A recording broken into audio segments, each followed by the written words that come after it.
तो सभी भाई शिक्षकों को नमस्कार। स्वागत है आप सभी का आपके अपने YouTube channel all rounder study zone पर। साथियों, रीट लेवल 1 और रीट लेवल 2 एग्जाम के लिए आज का मॉडल पेपर यानी कि मॉक टेस्ट नंबर पहला आपके सामने हाजिर है।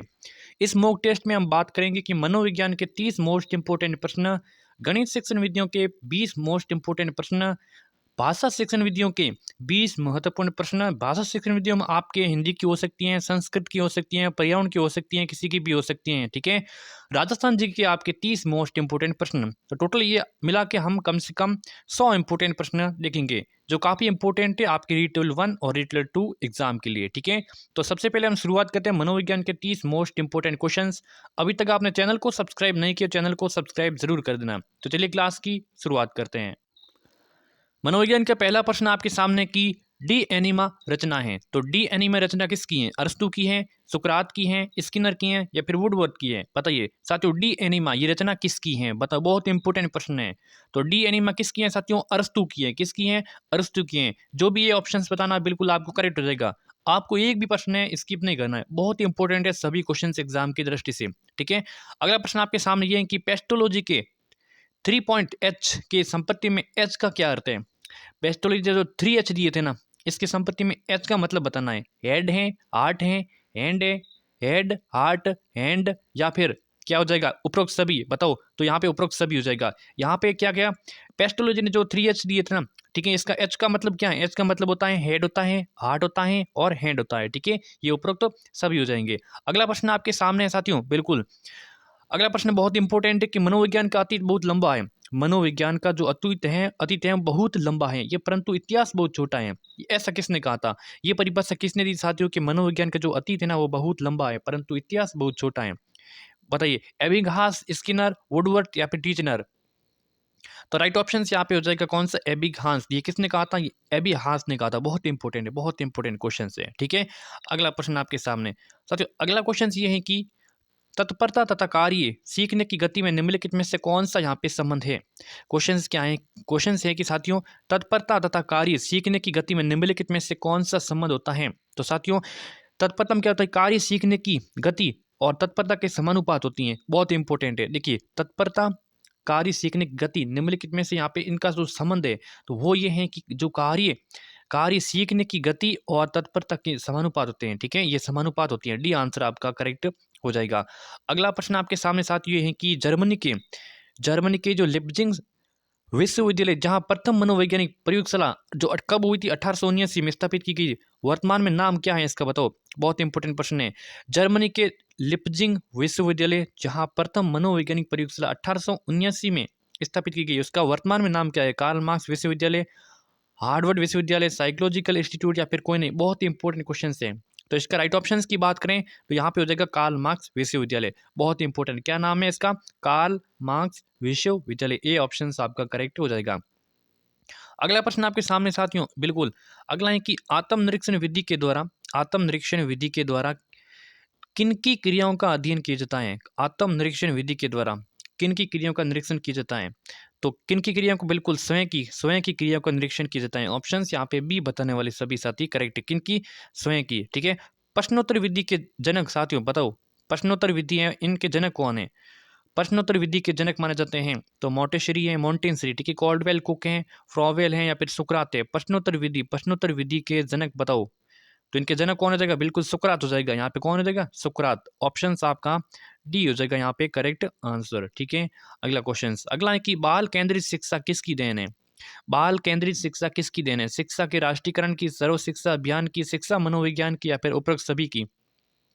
बाल केंद्रित शिक्षा किसकी देन है? तो ये शिक्षा मनोविज्ञान की है। किसकी है? शिक्षा मनोविज्ञान की है। सी ऑप्शंस बताने वाले सभी साथी करेक्ट हो जाएंगे। अगला प्रश्न आपके सामने है साथियों, अगला प्रश्न है कि किस मनुष्य की अंतर्निहित क्षमता का परिपूर्णता विकास, ये कथन किसने कहा? ये कथन कहने वाले थे साथियों स्वामी विवेकानंद जी ने। क्या कहा था कि विवेकानंद ने कहा था कि क्या कहा था कि शिक्षा मनुष्य की अंतर्निहित क्षमता का परिपूर्ण से विकास करती हैं। तो ये कथन कहने वाले थे स्वामी विवेकानंद। ऑप्शन आपका A is the correct answer. Next question है कि थॉर्नडाइक ने, अगला प्रश्न साथियों कि थॉर्नडाइक ने शिक्षा मनोविज्ञान का कैसा रूप प्रदान किया? थॉर्नडाइक ने शिक्षा मनोविज्ञान का कैसा रूप प्रदान किया? तो निश्चित एवं स्पष्ट किया, अनियमित किया, आंशिक किया या फिर उपरोक्त सभी? थॉर्नडाइक ने कहा कि क्या कि शिक्षा मनोविज्ञान है ये एक निश्चित है और स्पष्ट है। क्या है? निश्चित और स्पष्ट है। Option C is the correct हो जाएगा। अगला प्रश्न है कि 20वीं शताब्दी में मनोविज्ञान को माने जाने लगा। 20वीं शताब्दी में मनोविज्ञान को कैसा माना जाने लगा है? तो आत्मा का विज्ञान है, व्यवहार का विज्ञान है, मन का विज्ञान है, फिर चेतना का विज्ञान है। 20वीं शताब्दी में साथियों क्या कहते हैं? 20वीं शताब्दी में बहुत इंपॉर्टेंट है। तो यहाँ पे व्यवहार का विज्ञान किसने कहा था? ये किसने कहा था? तो जेबी वॉटसन ने कहा था। बिल्कुल, जेबी वॉटसन ने ये कथन कहा था। ठीक है, ये कथन या फिर ये इन्होंने मनोविज्ञान की जो परिभाषा दी थी वो व्यवहार का विज्ञान बताया था। किसने? जेबी वॉटसन ने। और ये 20वीं शताब्दी का मनोविज्ञान को माना जाने लगा है इनको। ठीक है, अगला प्रश्न की विकास अर्थ है। विकास का अर्थ क्या है? परिवर्तन की उत्तरोत्तर श्रृंखला है विकास का अर्थ। और यहाँ पे देखो सही ऑप्शंस देखे तो यहाँ पे सी हो जाएगा। कैसे? देखिए, विकास का सही देखो परिभाषा है वो तो अभिप्रेरणा एवं अनुभव के फलस्वरूप होने वाले परिवर्तन। अभिप्रेरणा और अनुभव के फलस्वरूप होने वाले परिवर्तन को क्या कहते हैं? परिवर्तन को उत्तरोत्तर श्रृंखला को यहाँ पे क्या कहते हैं? विकास कहते हैं। सी आंसर आपका करेक्ट। अगला प्रश्न है कि मनोविज्ञान को दर्शन शास्त्र से अलग विज्ञान का दर्जा दिलाया। तो विलियम वुंट ने, विलियम जेम्स ने, स्किनर ने, वॉटसन ने मनोविज्ञान को दर्शन शास्त्र से अलग कर ये विज्ञान का जो दर्जा दिलाने वाले थे साथ ही वो विलियम जेम्स थे। कौन थे? विलियम जेम्स थे। ऑप्शन आपका यहाँ पे बी यहाँ पे सही एंड सटीक हो जाएगा। अगला प्रश्न आपके सामने इस प्रकार है साथियों की निम्नलिखित में से कौन सा यहाँ पे वृद्धि और विकास सिद्धांतों से संबंधित नहीं है? तो वृद्धि और विकास से संबंधित यहाँ पे नहीं है। तो निरंतरता का सिद्धांत है, वर्गीकरण का सिद्धांत है, समन्वय का सिद्धांत या फिर व्यक्तित्व का सिद्धांत बताओ। तो यहाँ पे वर्गीकरण का सिद्धांत है वो कहीं ना कहीं वर्गीकरण मतलब दो भागों में या फिर अधिक भागों में उनको वर्गीकरण करना, उनको अलग करना। तो ये वृद्धि और विकास के सिद्धांत में ये इनको सही से ये सही नहीं है। बाकी देखिए निरंतरता का सिद्धांत है, समन्वय का सिद्धांत है, व्यक्तिकता का सिद्धांत है। आप ऑप्शन ए बी यहाँ पे कहीं ना कहीं संबंधित नहीं है। Option B correct. अगला क्या क्वेश्चन है कि मैकडूगल ने अपनी पुस्तक, अब देखिए मैकडूगल की पुस्तक कौन सी है जिसका नाम है आउटलाइन साइकोलॉजी में किस शब्द की कड़ी आलोचना की है? पता है मैकडूगल ने अपनी पुस्तक थी, मैकडूगल की पुस्तक थी आउटलाइन साइकोलॉजी। इसमें किसकी कटु आलोचना की? आत्मा की, मन की, मस्तिष्क की, या फिर किसकी की? या फिर चेतना की। तो यहाँ पे चेतना की किसकी की? चेतना की। ठीक है, मैकडूगल ने किसकी? चेतना की आलोचना की है। ठीक है, ऑप्शंस आपका लास्ट वाला डी ऑप्शंस करेक्ट हो जाएगा, चेतना की। अगला प्रश्न है कि बाल मनोविज्ञान के अनुसार शिक्षा के क्षेत्र में मुख्य स्थान होता है वो बालक होता है। बाल मनोविज्ञान के अनुसार शिक्षा के क्षेत्र में मुख्य स्थान किसका होता है? साथियों बालक होता है। रट लेना, बहुत ही इंपॉर्टेंट प्रश्न है। ठीक है, बालक का होता है। अगला प्रश्न है कि मनोविज्ञान का जन्म किसके समय दर्शन शास्त्र के अंग के रूप में हुआ? तो अरस्तु। यहाँ पे प्रश्न क्या है कि मनोविज्ञान का जन्म किसके समय दर्शन शास्त्र अंग के रूप में हुआ? तो अरस्तु बताने वाले सभी साथी यहाँ पे क्या हो जाएंगे? करेक्ट हो जाएंगे। क्लियर है।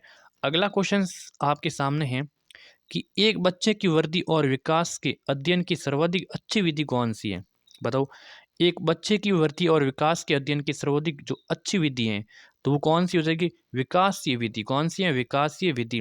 सी ऑप्शंस बताने वाले सभी साथी करेक्ट हो जाएंगे।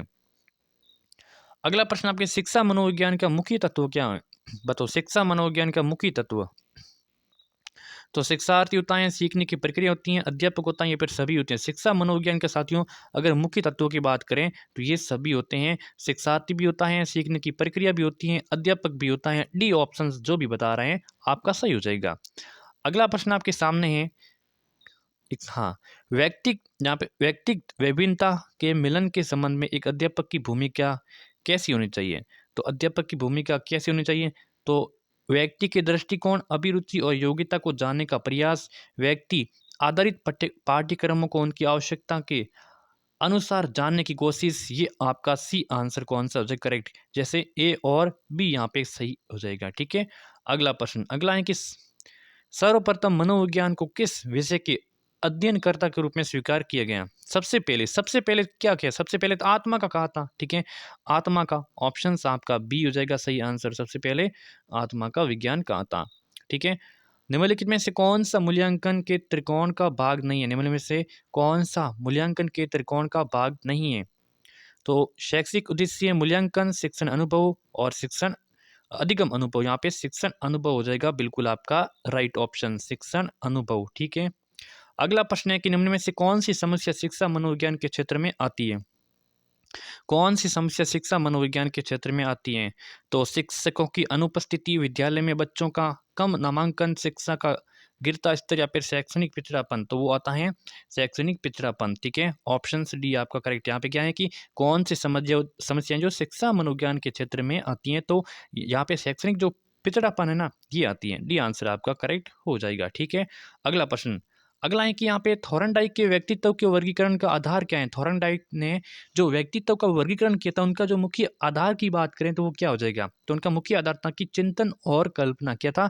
चिंतन एवं कल्पना। ठीक है, यहाँ पे ऑप्शन आपका डी हो जाएगा करेक्ट आंसर। ठीक है। अगला प्रश्न है कि शिक्षा के प्रति मनोविज्ञान का सबसे महत्वपूर्ण योगदान निम्न में से कौन सा है?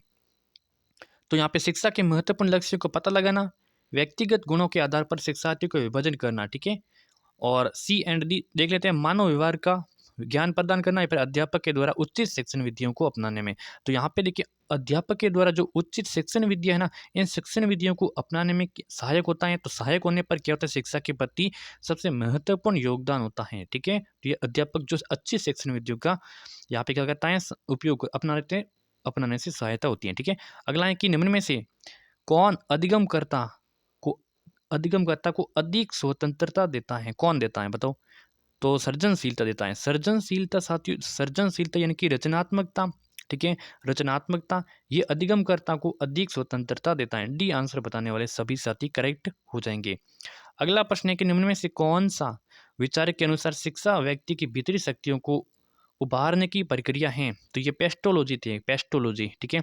यहाँ पे प्रश्न है कि कौन सा विचारक के अनुसार शिक्षा जो व्यक्ति की भीतरी शक्तियों को उभारने की प्रक्रिया है, तो ये पेस्टोलॉजी थी। ऑप्शन आपका बी सही हो जाएगा। अगला प्रश्न है कि जब शिशु अपनी आंख, कान, हाथ के संबंध में सोचते हैं, तो निम्नलिखित में से कौन से स्तर में शामिल होते हैं? तो पूर्व संक्रियात्मक स्तर, मूर्त सक्रियात्मक और पूर्व संक्रियात्मक, या फिर इंद्रिय जनित या फिर अमूर्त। यहाँ पे हो जाएगा कौन सा? इंद्रिय जनित स्तर। सी आंसर आपका करेक्ट हो जाएगा। अगला प्रश्न है कि निम्नलिखित में से कौन सा कथन शिक्षा मनोविज्ञान के अर्थ को सबसे अधिक सही ढंग से प्रकट करता है? तो ये शिक्षा मनोविज्ञान क्या है? शिक्षा मनोविज्ञान का आधार प्रदान करता है। ठीक है, डी ऑप्शन आपका करेक्ट है। अगला प्रश्न आपके सामने है कि निम्नलिखित में से सिद्धांतकारों में किसका मत कि बच्चे अपने वृद्धि और विकास हेतु कठोर अध्ययन करते हैं? ये कथन मैस्लो ने कहा था। मैस्लो ने क्या कहता साथियों? मैस्लो ने कहा था कि कहा था कि बच्चे अपनी वृद्धि और विकास हेतु कठोर अध्ययन करते हैं। किसने कहा था? मैस्लो ने कहा था। बी ऑप्शन आपका करेक्ट हो जाएगा। ये देखिए, शिक्षा मनोविज्ञान के 30 यहाँ पे इंपॉर्टेंट क्लास थी। ठीक है, अब हम पढ़ने वाले किसकी? अब हम पढ़ने वाले हैं गणित शिक्षण विधियों की। बिल्कुल, गणित शिक्षण विधियों के इंपॉर्टेंट क्वेश्चंस देखते हैं। चलिए, तो चलिए साथियों, रीट लेवल 1 और रीट लेवल 2 से यहाँ पे आपके जो गणित की शिक्षण विधियों के मोस्ट इंपॉर्टेंट क्वेश्चंस यहाँ पे 30 देखेंगे। उसके बाद में हम जो ओवरऑल सभी की हिंदी की पर्यावरण की उनकी शिक्षण विधि देखेंगे। उसके बाद में राजस्थान जीके देखेंगे। ठीक है, उसके बाद हम क्लास को संपन्न करेंगे। तो चलिए, बालक की तर्क शक्ति का विकास सबसे अधिक होता है तो विज्ञान में, गणित में, सामाजिक में या फिर चित्रकला में। देखिए, जो बालक होता है वो तर्क वाले सवाल है ना, तो तर्क वाले जो सवाल वो सॉल्व करता है, गणित में करता है। ठीक है, तो जिससे उनकी तर्क शक्ति का क्या होता है? विकास होता है। तो यहाँ पे गणित हो जाएगा बी ऑप्शन आपका। तर्क आ जाए तो आपको क्या करना है? गणित, क्योंकि तरह अपनी समस्याओं का जो समाधान करता है वो गणित में करता है, प्रश्नों को सॉल्व करता है। गणित विषय का सबसे अधिक संबंध होता है, बताओ, गणित विषय का जो सबसे अधिक संबंध किससे होता है? विज्ञान के साथ होता है, नागरिक के शास्त्र के साथ होता है, भूगोल के साथ या फिर समाज शास्त्र के साथ में होता है। तो देखिए, यहाँ आपको गणित विषय का सबसे अधिक संबंध होता है विज्ञान के साथ में। तो ये इंपॉर्टेंट है। ठीक है, किसके साथ में होता है? विज्ञान के साथ में होता है। ये ऑप्शन करेक्ट। अगला प्रश्न आपके सामने है कि गणित शिक्षण हेतु ऑपरेशन ब्लैक बोर्ड के अंतर्गत जो सहायक सामग्री विद्यालय को अनिवार्य के रूप में प्रदान की, उनको रखा जाता है। तो गणित की किट में, एक प्रत्येक कक्षा में, गणित शिक्षक के घर में, मुख्य शिक्षक के कक्ष में। तो कहाँ रखा जाता है? जो सामग्री होती है उनको रखा जाता है गणित किट में रखा जाता है, गणित की जो किट होती है वहाँ पे रखा जाता है। क्या है सवाल, वापस पढ़िए अगर समझ नहीं आ रहा तो। गणित शिक्षण हेतु जो ऑपरेशन ब्लैक बोर्ड अंतर्गत जो सहायक सामग्री होती है, सहायक सामग्री विद्यालय को अनिवार्य रूप से प्रदान की गई है, उनको रखा जाता है, गणित के किट में रखा जाता है। ठीक है, गणित का सर्वाधिक घनिष्ठ संबंध किससे है? तो रसायन विज्ञान से, इतिहास से, भौतिक विज्ञान से, नागरिक शास्त्र से। गणित का जो सर्वाधिक घनिष्ठ संबंध किससे होता है? इनका संबंध होता है भौतिक विज्ञान से। किससे होता है? भौतिक विज्ञान से। सी ऑप्शन जो भी बता रहा बिल्कुल आपका सही एंड सटीक आंसर हो जाएगा। अगला क्वेश्चन, अगला प्रश्न आपके सामने कि गणित शिक्षण में प्रश्नों को शीघ्र एवं शुद्ध हल करने की आदत डालने की श्रेष्ठ विधि है, या कि सिद्धांतों को समझाने के बाद में क्या करवाया जाए, तो क्या करवाना चाहिए, तो बताओ। तो देखिए, गणित शिक्षण में प्रश्नों को शीघ्र एवं शुद्ध हल करने की आदत डालने की श्रेष्ठ विधि है, और जो कि सिद्धांतों को समझाने के लिए बाद में करवाना चाहिए, उनको क्या करवाना चाहिए, तो उनसे साथियों लिखित एवं मौखिक अभ्यास करवाना चाहिए। लिखित एवं मौखिक अभ्यास करवाना चाहिए। ठीक है, क्लियर है, क्लियर है। अगला है कि रेखागणित के किसी साथी का हल ज्ञात करने के लिए निम्नलिखित में से किस विधि का प्रयोग प्राय होता है? रेखागणित रेखागणित के किस साथी का हल ज्ञात करने के लिए किसका होता है, बताओ भाई, किसका होता है? तो यहाँ पे संश्लेषण और विश्लेषण विधि का होता है। संश्लेषण एवं विश्लेषण का, दोनों का होता है। डी आंसर आपका करेक्ट हो जाएगा। अगला है कि उच्च प्राथमिक स्तर पर गणित के लिखित कार्य में अधिकांश गलतियां किससे संबंधित रखती हैं? तो मूलभूत क्रियाओं से, दशमलव भिन्न से, एक से, या फिर उपरोक्त सभी से। यहाँ पे प्रश्न ये है कि उच्च प्राथमिक स्तर पर गणित के लिखित कार्य में अधिकांश गलतियां किससे संबंध रखती हैं? तो अधिकांश गलतियां जो संबंध रखती हैं साथियों, ये मूलभूत जो क्रियाएं होती हैं उनसे रखती हैं। ऑप्शन आपका ए हो जाएगा करेक्ट उत्तर। छात्रों को गणित सीखने संबंधी कठिनाई को कम करने के लिए उचित क्या होगा, बताओ। अधिक गृहकार्य देना चाहिए, परितोषित देना, शारीरिक दंड देना, या फिर कारणों को जानकर उनका कठिनाई दूर करना। बिल्कुल सभी को पता होना चाहिए, कारण जानकर कठिनाई को दूर करना। ठीक है, कौन सा निदानात्मक और उपचारात्मक परीक्षण किया जाना चाहिए। ठीक है, अगला कि आगमन विधि से शिक्षण सूत्र का प्रयोग होता है। आगमन विधि से शिक्षण सूत्र का प्रयोग होता है, तो नियम से उदाहरण की ओर, सूक्ष्म से स्थूल की ओर, ज्ञात से अज्ञात की ओर, उपरोक्त सभी। राइट ऑप्शंस की बात करें यहाँ पे कौन सा आगमन विधि का पूछा है, तो ये नियम से उदाहरण की ओर होता है, किसका? निगमन का होता है, निगमन का होता है। ठीक है, तो ये किसका होगा ना, ये तो आगमन का नहीं होगा। सूक्ष्म से स्थूल की ओर किसका होगा साथियों? सूक्ष्म से स्थूल की ओर, तो ये भी आपका निगमन का होता। ठीक है, इसका उल्टा आगमन हो जाएगा। ज्ञात से अज्ञात की, और ये हो जाएगा किसका? आगमन का हो जाएगा, आगमन का। ठीक है, तो ऑप्शन यहाँ पे सी करेक्ट हो जाएगा, और उपरोक्त सभी तो होगा ही नहीं। गणित की वह विधि जिसका मुख्य उद्देश्य जीवन द्वारा सीखना, ये क्रिया के द्वारा सीखना है, तो कौन सी है? गणित की वो विधि कौन सी जो मुख्य उद्देश्य जीवन के द्वारा सीखना या क्रिया के द्वारा सीखना, जीवन के द्वारा सीखना या क्रिया के द्वारा सीखना, तो वो उपरोक्त विधि कौन सी है? तो वो है प्रायोजना विधि। ठीक है, सी आंसर बताने वाले सभी साथी यहाँ पे करेक्ट हो जाएंगे। अगला प्रश्न आपके सामने कि यदि एक प्राथमिक कक्षा का छात्र गणित का प्रश्न हल करने के बाद उसमें होने वाली संभावित गलती का पता लगाता है, तो यह निम्न किस उद्देश्य की पूर्ति करता है? अब प्रश्न ये है कि यदि एक प्राथमिक कक्षा का छात्र है, गणित का प्रश्न हल करने के बाद उसमें होने वाली संभावित गलती का पता लगाता है, तो ये इनका जो निम्न में से किस उद्देश्य की पूर्ति करता है?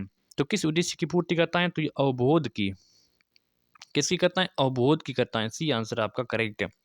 गणित की पाठ्य पुस्तक में विषय वस्तु को विकसित करना चाहिए। गणित की पाठ्य पुस्तक में विषय वस्तु को विकसित करना चाहिए। अभ्यास के क्रम में, समस्यात्मक क्रम में, तार्किक क्रम में, उपरोक्त सभी के क्रमों में गणित की जो पाठ्य पुस्तक में विषय वस्तु को विकसित करना चाहिए, तो ये करना चाहिए तार्किक क्रम में। ठीक है, किसमें? तार्किक क्रम में। सी ऑप्शन यहाँ पे बताने वाले सभी साथी करेक्ट हो जाएंगे। एक अच्छी गणित की पाठ्य पुस्तक में विषय वस्तु का संगठन होना चाहिए। एक अच्छी गणित की पाठ्य पुस्तक में विषय वस्तु का संगठन होना चाहिए। तो पाठ्यक्रम के अनुसार, अध्यापक के अनुसार, छात्र के अनुसार नहीं, किसके अनुसार? ये पाठ्यक्रम के अनुसार होना चाहिए। किसके? एक अच्छी गणित की पाठ्य पुस्तक में विषय वस्तु का संगठन एक पाठ्यक्रम के अनुसार ही होना चाहिए। ठीक है, अगला प्रश्न है कि छात्र रेखागणित आकृतियों को खींच सकेंगे किस उद्देश्य से संबंधित हैं? अगर छात्र हैं वो रेखागणित आकृतियों को खींच सकेंगे, ये किस उद्देश्य से संबंधित हैं?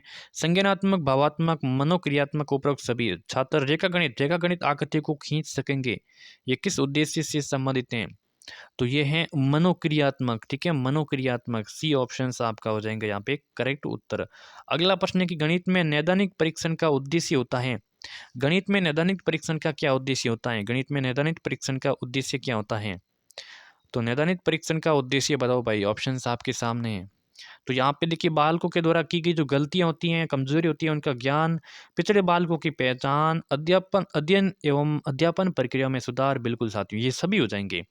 निदान मतलब कारणों का पता लगेंगे, जो कमजोरी होगी उनकी कारणों का पता लगेंगे और किसी का लगेगा नहीं। तो यहाँ पे सभी के सभी तीन है, इनके ये क्या है, कमजोरियां ही हैं, ठीक है, उपरोक्त सभी हो जाएंगे यहाँ पे। अगला प्रश्न है कि गणित में नैदानिक परीक्षण बनाते समय अध्यापक को चाहिए, तो क्या चाहिए? गणित में नैदानिक परीक्षण बनाते समय अध्यापक को क्या चाहिए? अध्यापक को क्या चाहिए बताओ? तो बालकों के द्वारा की जाने वाली गलतियों को सम्मिलित कर, सरल प्रश्नों को सम्मिलित कर नहीं, नवीन पुस्तकों से प्रश्नों का चुनाव, ये भी नहीं, और ये तो होगा भी नहीं। ऑप्शन आपका ए हो जाएगा करेक्ट। गणित में नैदानिक परीक्षण बनाते समय अध्यापक को चाहिए बालकों के द्वारा की जाने वाली जो गलतियां हैं, जो गलतियों के अनुसार ही उनका निदान किया जाता है, क्योंकि अध्यापक को एक गलतियां ही चाहिए, उनको ही सम्मिलित करता है। Option A correct. उदाहरण, निरीक्षण, नियमीकरण तथा परीक्षण किस विधि के पद? उदाहरण, निरीक्षण, नियमीकरण तथा परीक्षण किस विधि के ये पद किसके? बताओ भाई, इंपॉर्टेंट है। निगमन, खोज, आगमन या फिर प्रयोगशाला, ये किसके हैं? तो ये हैं साथियों आगमन के। किसके हैं? आगमन के। आगमन के पहले क्या होते हैं? उदाहरण, उसके बाद में निरीक्षण, नियमीकरण, परीक्षण, ठीक है, परीक्षण, और लास्ट में क्या हो जाते हैं? लास्ट में क्या नियम हो जाता है? परीक्षण नियम एक जो सूत्र हो जाते हैं, उनकी स्थापना हो जाती है उदाहरण से नियम की ओर, तो आगमन विधि। अगला है कि आगमन विशेष दृष्टांतों की सहायता से सामान्य नियमों को विधि पूर्वक प्राप्त करने की क्रिया, ये कथन किसका है? तो ये कथन कहने वाले कौन थे साथी? इंपोर्टेंट प्रश्न है। आगमन विशेष दो दृष्टांतों की सहायता से सामान्य नियमों को विधि पूर्वक प्राप्त करने की क्रिया है, तो ये कथन किसका है? तो ये कथन है जॉयस का। किसका है? जॉयस का। ऑप्शन सी आपका करेक्ट हो जाएगा, ठीक है। गणित में सजगता के विकास में किसका योगदान अधिक है? गणित में सजगता के विकास में किसका योगदान अधिक है? किसका योगदान अधिक है? तो ये है देखिए, सजगता के लिए होता है गृहकार्य का, ठीक है, गृहकार्य का होता है। ऑप्शन आपका सी करेक्ट हो जाएगा।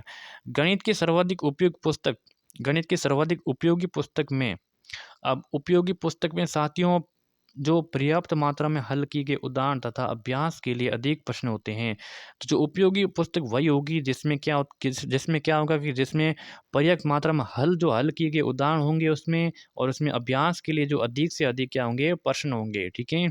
तो साथियों उम्मीद में और आशा करता हूँ कि अभी तक आपने क्लास को लाइक और सब्सक्राइब किया होगा, ठीक है। ये आपके गणित शिक्षण वीडियो के इम्पोर्टेंट प्रश्न थे। अब हम पढ़ने वाले हैं क्या? अब हम पढ़ेंगे किसके? बिल्कुल भाषा, ठीक है, भाषा शिक्षण विधियों के क्वेश्चंस देखते हैं, उसके बाद में राजस्थान जीके को देखते हैं, ठीक है। तो चलिए साथियों, हमके गणित शिक्षण विधियों के बाद में हमने पहले राजस्थान जी को उठाया है, ठीक है, गणित शिक्षण विधियों के बाद में, उस क्योंकि आप बोर ना हो जाए, ठीक है। राजस्थान जी को हम कंप्लीट 30 इंपोर्टेंट प्रश्न सॉल्व करेंगे, उसके बाद में हम जो भी शिक्षण विद्या हैं जो बची कुची हैं उनको सॉल्व करेंगे, ठीक है, ताकि आप बोर ना हो जाए, ठीक है। किस स्थान को बांगड़ का जलियांवाला बाग कहते हैं? बोलो भाई, किस स्थान को बांगड़ का जलियांवाला बाग कहते हैं? तो मानगढ़ को, डाबी को, दूधवाखारा को या फिर गड़साना को कहते हैं? किस स्थान को बांगड़ का जलियांवाला बाग कहते हैं साथियों? तो मानगढ़ बताने वाले सभी साथी यहाँ पे क्या हो जाएंगे? करेक्ट हो जाएंगे। किसको कहते हैं? मानगढ़ धाम को। ऑप्शन सी आपका करेक्ट हो जाएगा। साथियों अगला सवाल आपके सामने, किस सौभाग्य सागर तालाब किस शहर में है? बताओ भाई, सौभाग्य सागर तालाब किस शहर में है? तो कहाँ पे है? तो जोधपुर में। जो भी जोधपुर बताने वाले सभी साथी यहाँ पे क्या हो जाएंगे? करेक्ट हो जाएंगे। कौन सा शहर है? यहाँ पे सौभाग्य सागर तालाब है। कहाँ पर है? जोधपुर में, ठीक है। कहाँ पर है? जोधपुर में है। अगला प्रश्न आपके सामने कि राजस्थान में कौन सा जिला अधिकतम मात्रा में इसबगोल पैदा करता है? साथियों इसबगोल पैदा की दृष्टि में कौन सा जिला यहाँ पे अधिक जो अग्रणी है? तो जालोर है, सीकर है, चूरू है, फिर झुंझुनू है। बताओ भाई क्या हो जाएगा? तो यहाँ पे जो भी जालोर बता रहे हैं, यहाँ पे आपका करेक्ट आंसर हो जाएगा। क्या हो जाएगा? जालोर। ये सब गोल के लिए कौन सा है? जो जालोर जिला है, ये काफी प्रसिद्ध है। अगला प्रश्न आपके सामने साथियों है कि शिक्षा के अधिकार का अधिनियम राजस्थान में कब लागू किया गया? बताओ। आरटीई साथियों, आरटीई को कब लागू किया गया? आप पढ़ते ही होंगे, ठीक है। आरटीई को कब लागू किया गया? बताओ, बहुत इंपॉर्टेंट है साथियों। तो ये किया गया, देखिए यहाँ पे 1 अप्रैल 2010 को किया गया, 1 अप्रैल 2010 को किया गया। शिक्षा के अधिकार का अधिनियम कब किया गया? 1 अप्रैल 2010 को लागू किया गया, ठीक है। अगला प्रश्न, राजस्थान में डबोक एयरपोर्ट कहाँ पर है बताओ साथियों। डबोक एयरपोर्ट कहाँ पर है? कोटा, हनुमानगढ़, गंगानगर या फिर उदयपुर में। साथियों डबोक एयरपोर्ट कहाँ पे है? तो डबोक एयरपोर्ट कहाँ पे है साथियों? उदयपुर में। ठीक है, यहाँ पे उदयपुर बताने वाले सभी साथी क्या हो जाएंगे? करेक्ट हो जाएंगे। कहाँ पर हैं? उदयपुर में। बोलो क्लियर है? बिल्कुल क्लियर है। अगला क्वेश्चन है कि राजस्थान का कश्मीर किसे कहते हैं?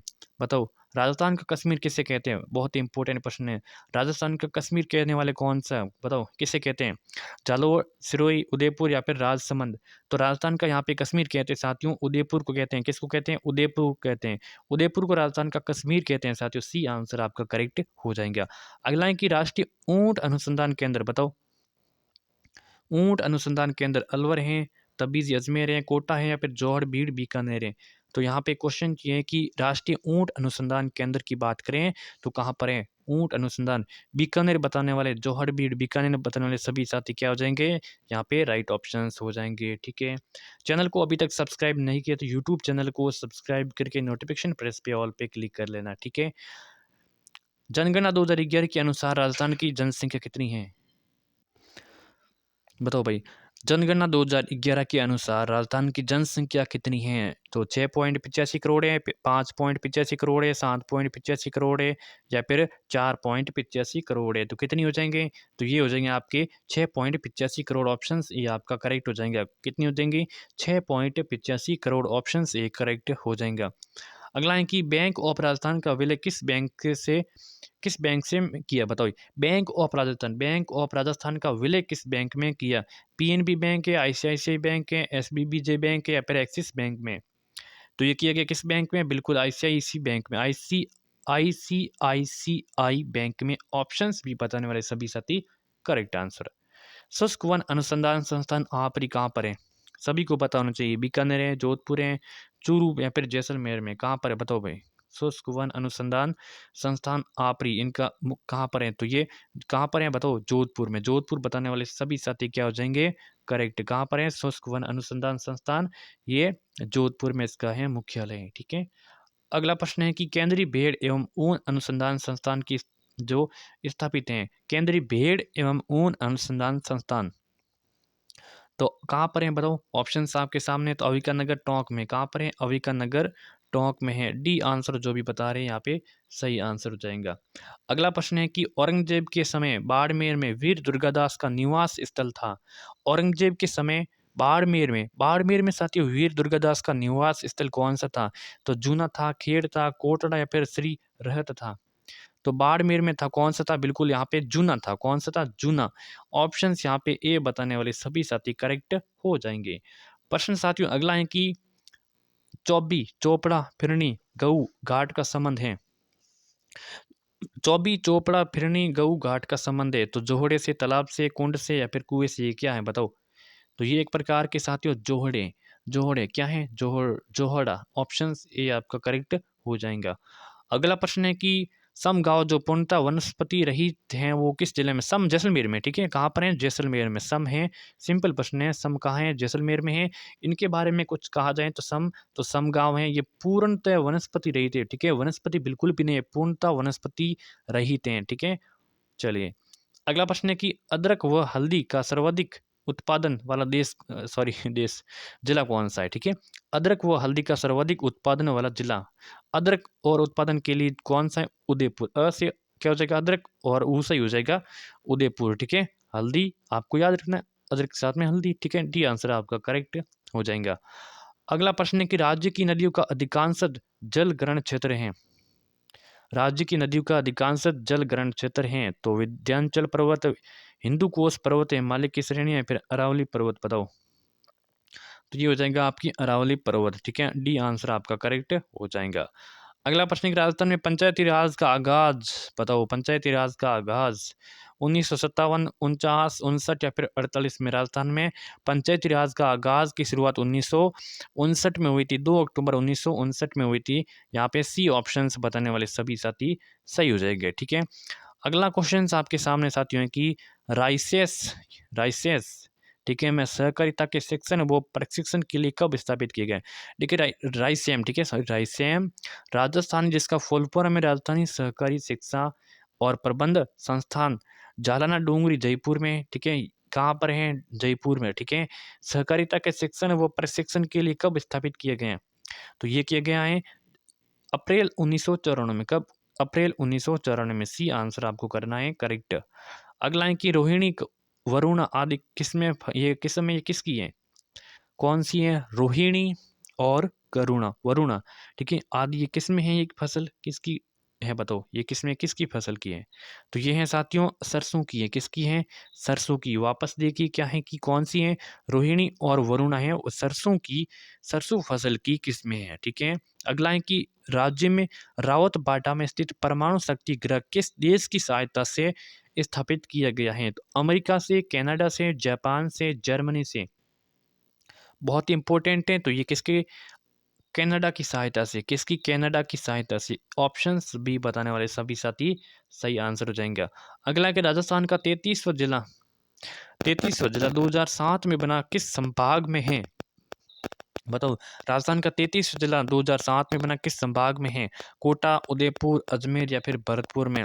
तो ये है किस में? उदयपुर संभाग में। कौन सा है 33वां जिला? कमेंट करके बताओ भाई कौन सा है, ठीक है। दुग्ध का न्यूनतम उत्पादन राजस्थान का जिला। दुग्ध का न्यूनतम उत्पादन राजस्थान का जिला डूंगरपुर, बांसवाड़ा, धौलपुर, जैसलमेर। तो कौन सा हो जाएगा यहाँ पे? बांसवाड़ा। ऑप्शन आपका बी बताने वाले सभी साथी करेक्ट हो जाएंगे, ठीक है। अगला प्रश्न, राजस्थान के किसानों को उनके तिलहन उत्पादन का उचित मूल्य दिलाने का कार्य करता है। तो ये कार्य करता है तिलंगम। कौन सा? तिलम संघ। तिलम संघ। माधो सागर बांध किस जिले में है? माधो सागर बांध दौसा में। कौन सा है? माधो सागर बांध साथियों, माधो सागर बांध है दौसा। दौसा बताने वाले सभी साथी यहाँ पे क्या हो जाएंगे? करेक्ट हो जाएंगे। अगला प्रश्न है कि पीले पत्थरों से निर्मित वह किला जिसके निर्माण में कहीं भी चूने का प्रयोग नहीं किया। बताओ, बहुत इंपॉर्टेंट है। पीले पत्थरों का कौन सा है किला है? पीले पत्थरों वाला कौन सा है? तो आपको याद आ रहा है कि वो है जैसलमेर। कौन सा है? सोनार किला, ठीक है। सोनार किले में क्या है कि जिसके निर्माण में कभी भी चूने का प्रयोग नहीं किया। बिल्कुल साथियों, चूने का प्रयोग नहीं किया। सी आंसर आपका करेक्ट हो जाएगा। चित्तौड़गढ़ का तीसरा शाखा कब हुआ? चित्तौड़गढ़ का तीसरा शाखा 1567, 34, 3 बताओ। देखिए यहाँ पे 1303 में पहला हुआ था, 1534 में कौन सा हुआ था? दूसरा हुआ था, और 1567 में कौन सा हुआ था? तीसरा हुआ था। तो तीसरा हुआ था 1567 ईस्वी में। अगला है कि रेडियो बांध और सेपल सागर बांध का संबंध किस जिले से? अब रेडियो बांध और सेपल सागर जो बांध है, इनका संबंध है किस जिले से है? कोटा, दौसा, जयपुर या फिर उदयपुर से। इनका संबंध है साथियों दौसा से। किससे हैं? दौसा से। ऑप्शन बी करेक्ट हो जाएंगे। कौन सा है? रेडियो बांध और सेपल सागर बांध कहाँ पर है? दौसा में, ठीक है। यहाँ पे आपको गलत युग्म को क्या करना है? पहचानना है। गलत युग्म को पहचानना है। बिजुलिया किसान आंदोलन के जो जनक थे विजय सिंह थे। बैंगू किसान आंदोलन के जो जनक थे, या फिर जो भी इन्होंने इसको हैंडल किया था, वो तो रामनारायण चौधरी। मीणा आंदोलन मोतीलाल तेजावत। भगत आंदोलन गोविंद गुरु। यहाँ पे कौन सा यहाँ पे गलत है? तो यहाँ पे गलत है वो मीणा आंदोलन। मीणा आंदोलन है वो मोतीलाल तेजावत ने इनका नहीं किया था। ऑप्शन आपके सी गलत हैं, और बाकी जो सभी आपको याद रखने हैं, ठीक है, सही है। पशुपालन विभाग से पृथक कर अलग से मत्स्य विभाग की स्थापना कब की गई? बताओ। पशुपालन विभाग से पृथक कर अलग से जो मत्स्य विभाग की स्थापना कब की? 1962, 1958, 1990, 1982 में। तो ये कब की थी? 1982 ईस्वी में। डी ऑप्शंस बताने वाले सभी साथी करेक्ट हो जाएंगे। अगला प्रश्न है कि भोज किस वंश का शासक था? बताओ। तो किस वंश का था? गुर्जर, परतियार, चाहमान, परमार या फिर गुहिल। किस वंश का था? बिल्कुल बताओ। कौन सा भोज? जो मिहिर भोज था साथियों, गुर्जर परतियार, ठीक है। ये ऑप्शंस बताने वाले सभी साथी करेक्ट हो जाएंगे। तो चलिए 30 इंपॉर्टेंट क्वेश्चंस यहाँ पे राजस्थान जी के। अब हम करने वाले हैं भाषा शिक्षण वीडियो, जो आपके हिंदी की रहने वाली।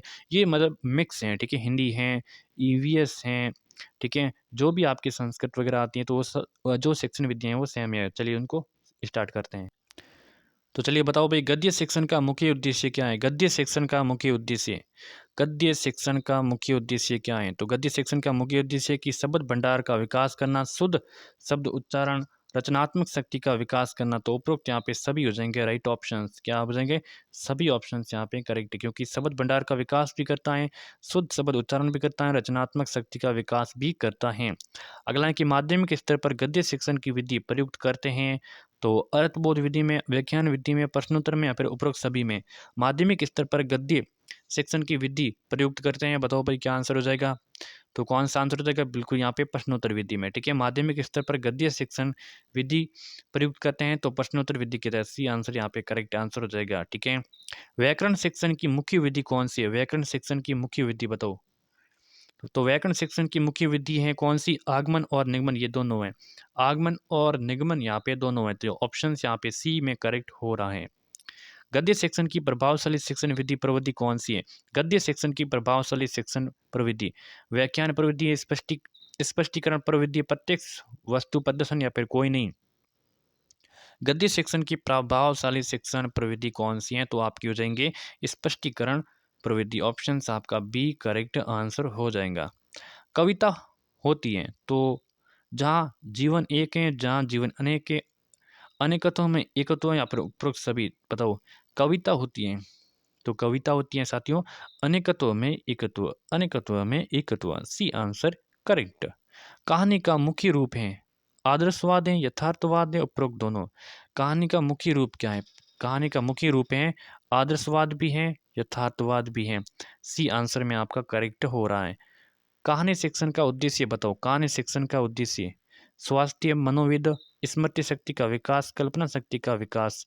कहानी शिक्षण का उद्देश्य, कहानी शिक्षण का अगर उद्देश्य की बात करें तो यहाँ पे हो जाएंगे ये उपरोक्त सभी। क्यों? क्योंकि कहानी शिक्षण में स्वास्थ्य मनोवाद भी होता है, जो स्मृति शक्ति होती है उनका भी विकास होता है, कल्पना शक्ति का भी विकास होता है। डी आंसर आपका करेक्ट होना चाहिए।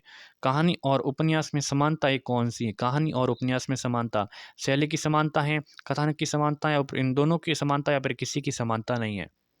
तो ये इन दोनों की समानता है, शैली की भी है और कथानक की भी है, सी आंसर आपका करेक्ट। अगला है कि साहित्य में कहानी का उपयोग है। साहित्य में कहानी का क्या उपयोग है बताओ। साहित्य में कहानी का उपयोग क्या हो सकता है? तो क्या हो सकता है? तो पाठ्य वस्तु का उपयोग हो सकता है, शिक्षण विधियों का भी क्या हो सकता है? उपयोग हो सकता है, और सी आंसर बताने वाले सभी साथी करेक्ट। कहानी की विशेषता क्या है? चैनल को अभी तक सब्सक्राइब नहीं किया तो यूट्यूब चैनल को सब्सक्राइब जरूर करें।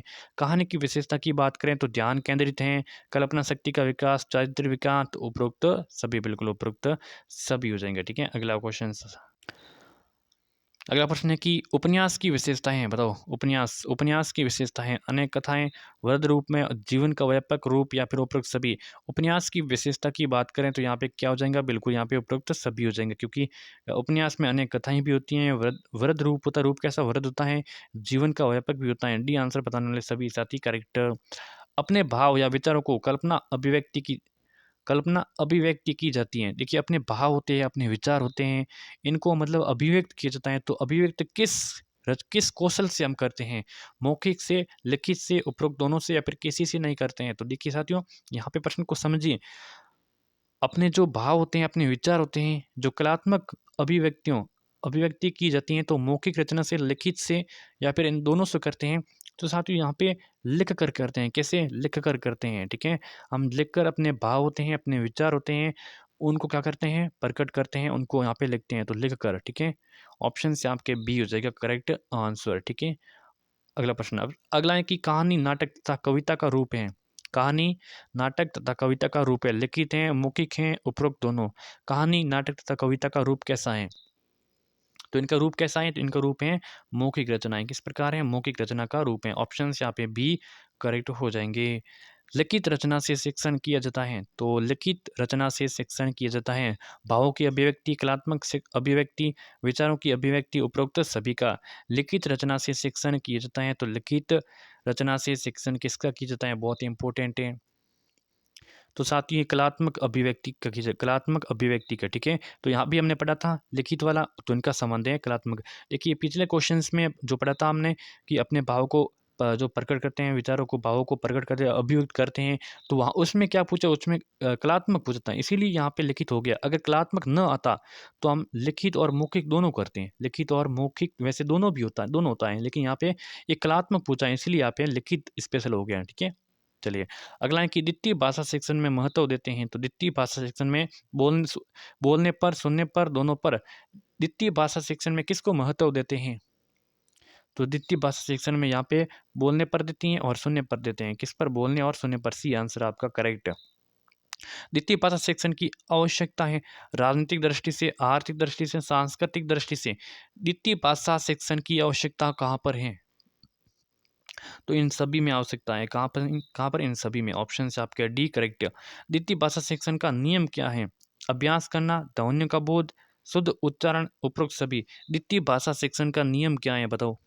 तो इनका नियम है उपरोक्त सभी, ठीक है। अभ्यास करना भी है, ध्वनि का बोध करना भी है और शुद्ध उच्चारण करना भी है, ठीक है। द्वितीय भाषा शिक्षण की समस्या क्या है? उच्चारण की समस्या, लेखन की समस्या, संरचना की समस्या, उपरोक्त सभी की समस्याएं। तो उपरोक्त सभी की समस्याएं, ठीक है। उच्चारण की भी हैं, लेखन की भी समस्या है, रचना की समस्या भी है। D answer correct. हिंदी शिक्षण के मुख्य घटक हैं तो शिक्षण आयाम, शिक्षण विद्या, शिक्षण प्रविधि तथा सूत्र, उपरोक्त सभी। हिंदी शिक्षण के मुख्य घटक की बात करें तो यहाँ पे क्या हो जाएगा? तो यहाँ पे शिक्षण आयाम भी हैं, शिक्षण विद्या भी है, शिक्षण प्रविधि तथा सूत्र भी हैं। डी आंसर बताने वाले सभी साथी करेक्ट। हिंदी भाषा शिक्षण की विधि अनुकरण है, आगमन निगमन है, भाषा प्रयुक्त है, उपरोक्त सभी। हिंदी भाषा शिक्षण की विधि कौन सी है? तो यहाँ पे अनुकरण भी है, आगमन भी है, भाषा प्रयोगशाला भी है। डी आंसर यहाँ पे आपका करेक्ट हो जाएगा। तो चलिए यहाँ पे हम इस मॉडल पेपर को यहीं पर संपन्न करते हैं। उम्मीद और आशा है कि आपने इस मॉडल पेपर को अच्छे से सॉल्व किया होगा। मेरे बताने से पहले आंसर दिए होंगे। कमेंट करके बताना कि आपके कितने प्रश्न सही हुए और कमेंट करके ये भी बताना कि क्लास आपको कैसी लगी। इसको कर देना, आपको थम्स अप, लाइक कर देना, चैनल को सब्सक्राइब कर देना, नोटिफिकेशन को भी ऑन कर देना। ठीक है, धन्यवाद।